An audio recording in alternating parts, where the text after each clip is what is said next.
A revolutionary and a general, a great modernizer and a ruthless tyrant, Joseph Stalin could claim to be them all.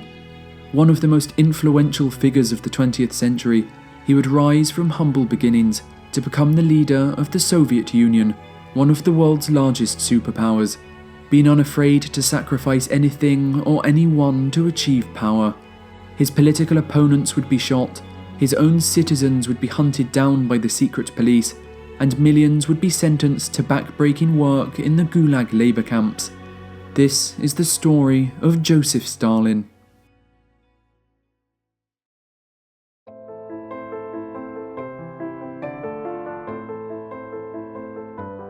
Yosef Jugashvili, later to be known as Joseph Stalin, was born on December 6, 1878, in the small Georgian town of Gori, on the outskirts of the Russian Empire. His mother was a skilled dressmaker, and his father was a successful cobbler, with the boy experiencing a comfortable upbringing. But it was not to last. His father would turn to drink and began beating him, eventually abandoning the family entirely. Wanting the best for her son, Stalin's mother would send him off to a theological school, where she hoped he could climb the social hierarchy by becoming a priest. Stalin was a model student, known for his hard work and his singing in the church choir, but as he entered his late teenage years, he would become disillusioned with religious life. During his third year at the seminary, he would join an illegal book club, becoming inspired by the stories of the fictional Georgian hero Koba, a name he would later use as his own during his early years as a revolutionary. He would also be highly influenced by the works of Karl Marx and his theories known as Marxism, one of the most popular forms of socialism at the time. Stalin would soon develop an interest in politics and would become involved with a group of Social Democrats, a revolutionary socialist party who aimed to overthrow the Russian monarchy. As Stalin's involvement in revolutionary politics continued to grow, his grades and reputation at the seminary would begin to decline, with him being expelled in 1899 after failing to attend his daily prayers and being found in the possession of illegal literature.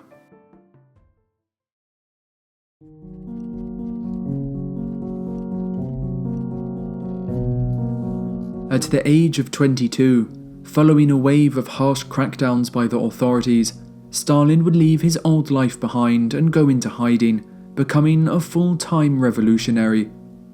Despite his young age, he would be described by his colleagues as exceptionally vicious and vindictive, willing to apply the most extreme measures in his attempts to dominate the party, with him soon rising to the top of the local revolutionary leadership.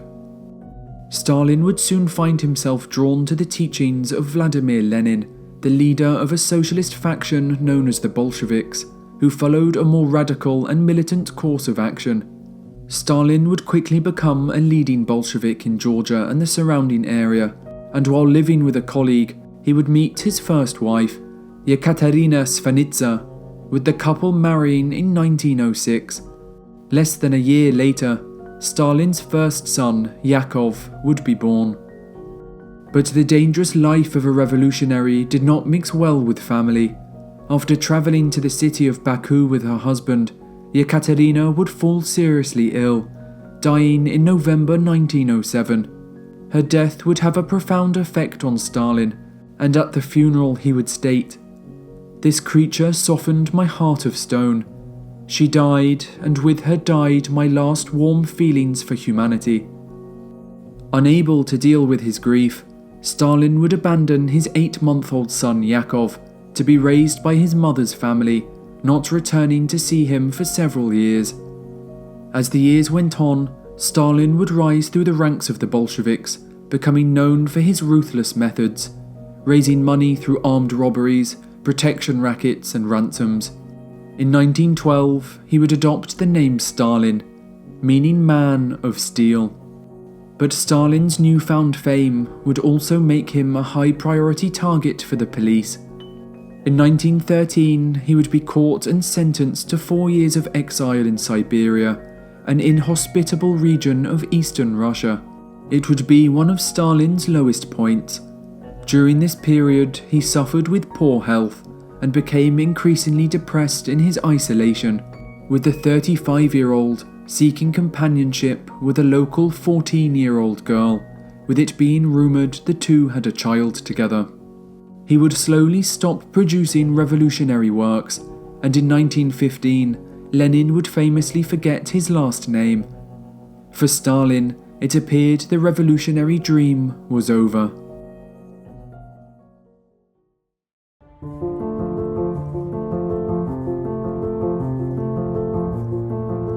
In 1917, while still in exile, Stalin would receive the news that he had been working towards for over 15 years. Revolution had taken place in Russia. Russia's population, over 100 million people, had suffered years of oppression, discontent and poverty. Coupled with the horrendous failures of the First World War and the personal failings of Russia's monarch, Tsar Nicholas II would be executed, ending 300 years of his family's rule, with a provisional government being established to take control of the country. Stalin was soon released from his exile and made his way back to central Russia with a renewed sense of purpose. But his mentor Lenin was still unsatisfied, calling for yet another revolution that would see a socialist government take power. However, there was significant resistance within the party towards his ideas, with Stalin openly expressing his opposition. To get Stalin on his side, Lenin would give him a place on the Bolshevik Central Committee, granting him a large amount of influence and his first real taste of power. Stalin would quickly devote himself to Lenin's cause, and that October, the Bolsheviks would stage a second revolution, removing the provisional government from power and establishing themselves as leaders of the country. As a leading Bolshevik, Stalin was now one of the most powerful men in the country. But the struggle was not finished. The revolution would lead to 5 years of civil war, an exceptionally brutal period that would shape Stalin into the cruel and ruthless leader he would later become. During the civil war, he would be appointed to the city of Tsaritsyn by Lenin to acquire grain for the Bolsheviks and to organize the local fighting forces. But lacking any military knowledge or experience, Stalin would completely mishandle the situation, and after just 2 months under his command, the city was on the verge of collapse, with many soldiers having died under his command. Faced with this disaster, Stalin would turn to a technique that would later become a staple of his political career. He would begin the use of terror. The disaster was soon blamed on counter-revolutionaries, spies and saboteurs, who were arrested, convicted on weak or fabricated evidence, and then executed. Stalin became known for being particularly brutal in his use of terror, burning down entire villages and arresting anyone who dared to argue with him. He was highly suspicious of military personnel, who he would often target in his purges, bringing him into conflict with the head of the army, Leon Trotsky, who saw Stalin as a dangerous political rival. Trotsky would express his grievances to Lenin, leading to Stalin's removal from Tsaritsyn and beginning a lifelong rivalry between the two men, a conflict from which only one of them would survive.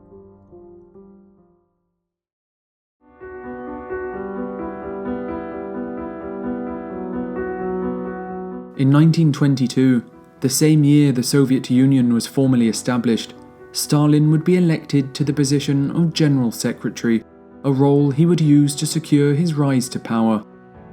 The position allowed him to set the agenda for meetings of the Politburo and the Soviet government, as well as placing the careers of numerous Soviet officials in his hands, giving him a large and loyal following. But towards the end of 1922, a power vacuum would emerge at the highest levels of Soviet government when Lenin became seriously ill, suffering a number of strokes that impeded his ability to govern the country. But to Stalin's horror, Trotsky would manage to form an alliance with the dying Soviet leader, giving him a significant advantage in the power struggle. Stalin would respond by calling Lenin's wife and subjecting her to a torrent of abusive language. an event that would be so upsetting to Lenin that he would call for Stalin's removal from government. While Stalin managed to keep his position, a rift had opened between him and Lenin, the most influential and respected man in the country, putting his political career in a very dangerous position.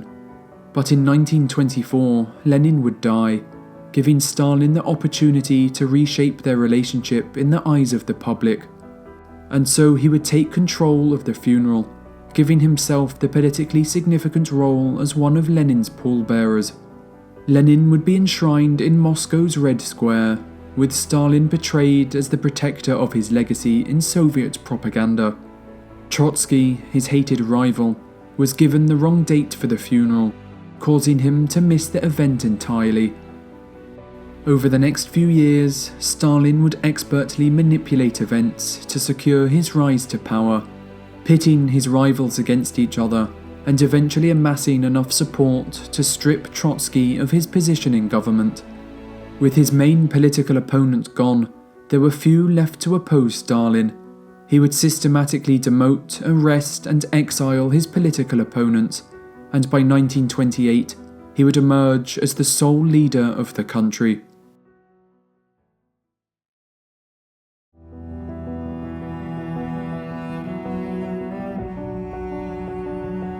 Having secured absolute power, Stalin began transforming the Soviet Union into a modern superpower.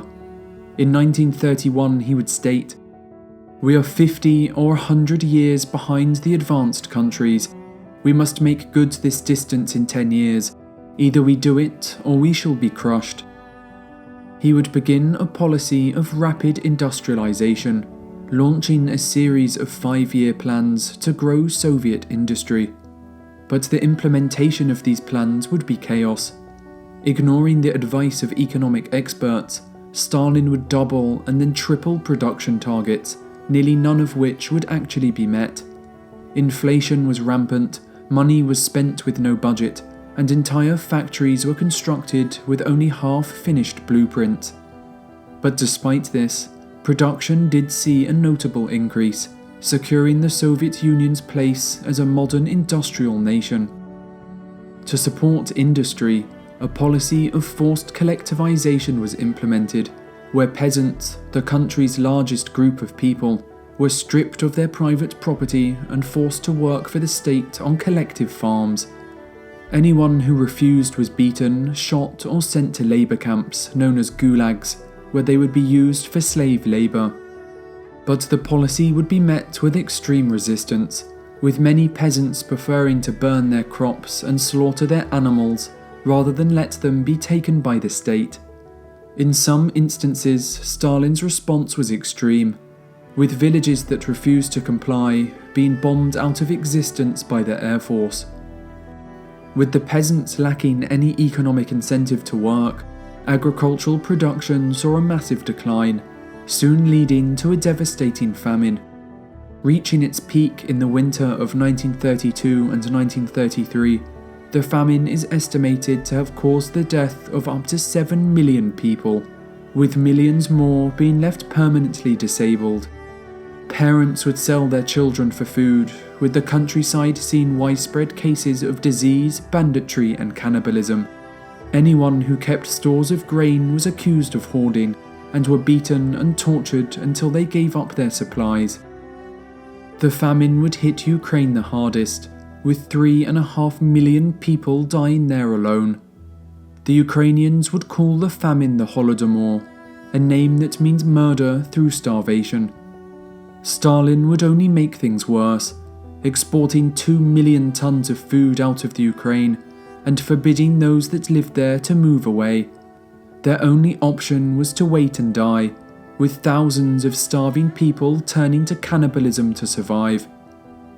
But for Stalin, the countryside had been brought under control. Although it had cost the lives of millions and had reduced the peasants to slaves of the state, it was a price he was willing to pay to feed the industrial workers.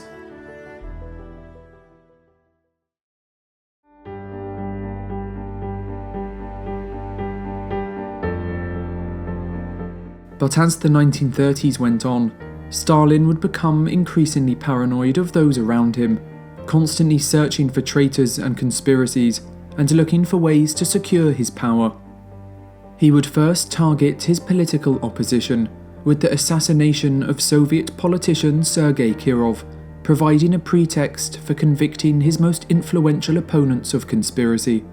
Between 1936 and 1938, a series of show trials would be held, where the accused would be convicted on fabricated evidence, tortured into giving a confession, and then shot. The old Bolsheviks were targeted, those who had been around since before the revolution and retained strong political opinions and influence. They would be replaced by young politicians who could be easily manipulated and were completely loyal to Stalin, knowing never to question his judgment.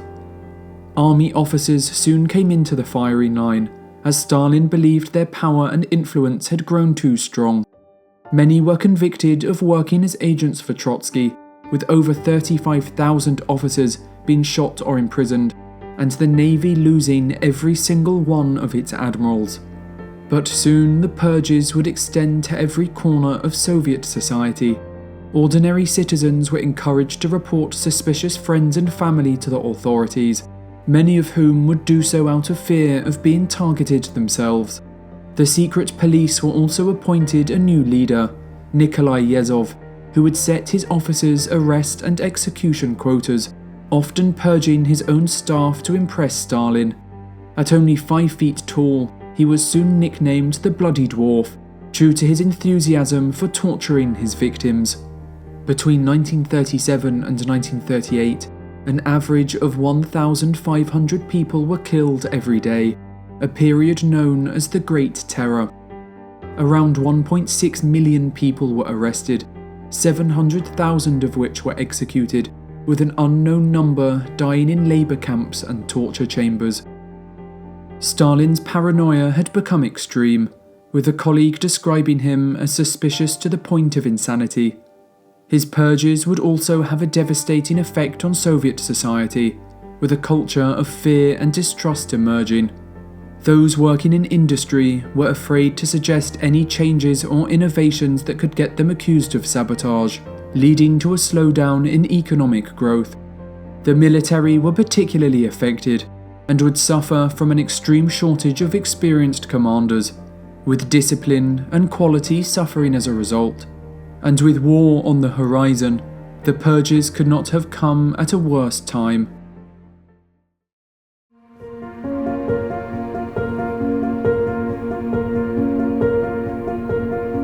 As the Great Terror began to wind down, international relations were reaching a boiling point, with Europe soon erupting into World War II. Stalin would initially sign a non-aggression pact with Hitler, the Molotov-Ribbentrop Pact, which allowed him to invade and take over large parts of Eastern Europe once the conflict began. These territories would quickly find themselves subject to the same oppression experienced in the Soviet Union for decades.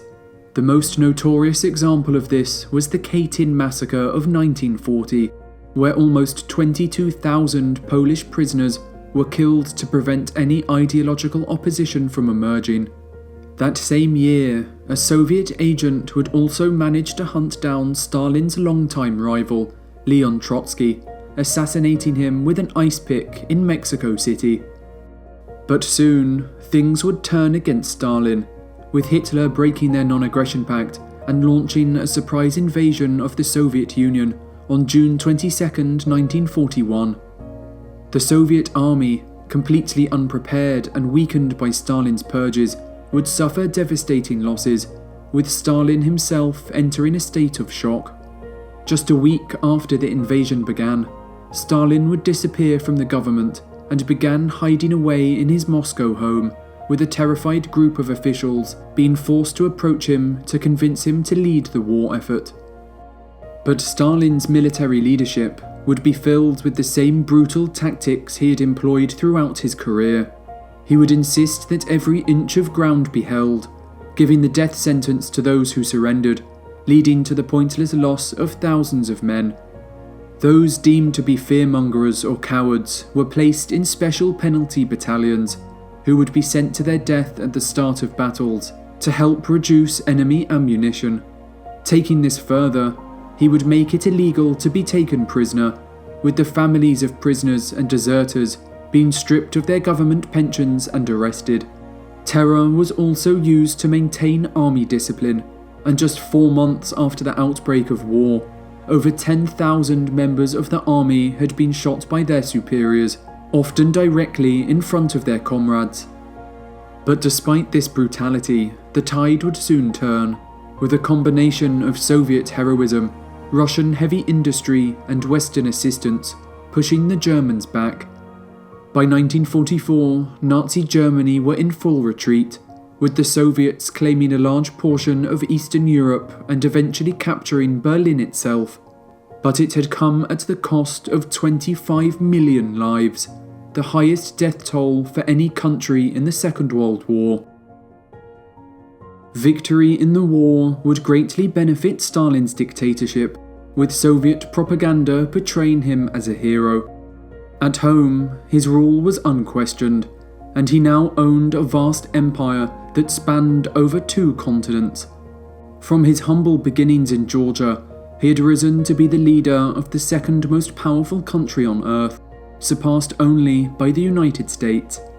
With his new territory spanning from the Baltic to the Adriatic Sea, Stalin would assert his influence over Eastern Europe, with Churchill stating that an Iron Curtain had descended across the continent.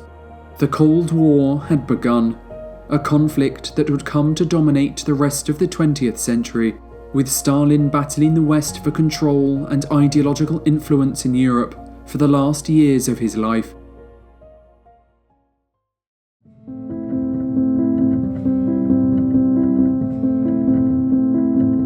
Although he had achieved absolute power, Stalin would struggle with his personal image.